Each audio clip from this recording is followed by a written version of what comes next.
I still remember the night I moved into that old apartment on Pine Street. The landlord warned me that the previous tenant left in a hurry. No forwarding address. Hoost beneath. I laughed it off until I heard the first whisper. It was my first night there, around 2 a.m. I woke up to the sound of someone talking softly through the wall behind my bed. At first, I thought it was the neighbors, but then I realized the apartment next door was empty. I pressed my ear to the wall and heard my name being whispered, slow and deliberate, like someone was testing how it sounded. I froze. Then everything went silent. The next morning I asked the landlord if anyone else had keys to the place. He looked at me for a moment and said, "You heard it too, didn't you?" Over the next few days, strange things started happening.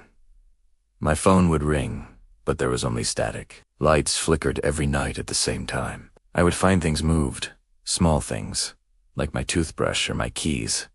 But I lived alone.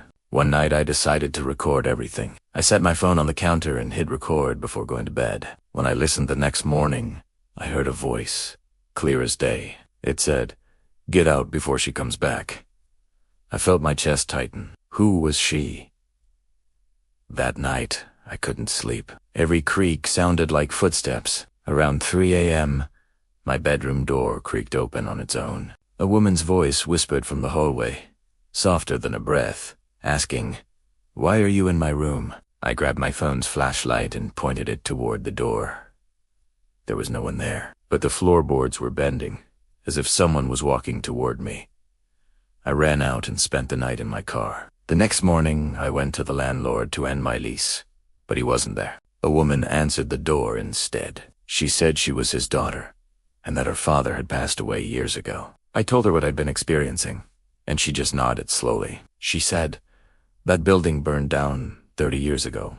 It doesn't exist anymore." I thought she was joking until she showed me an old photo in a newspaper. That was my apartment, charred and black, with my window boarded up. When I drove back to Pine Street, my heart nearly stopped. There was no apartment building, just an empty lot, surrounded by a rusted fence. I sat there staring, feeling dizzy, trying to make sense of it.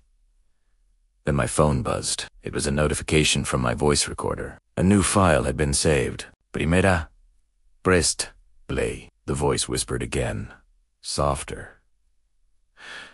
This time, "Welcome home."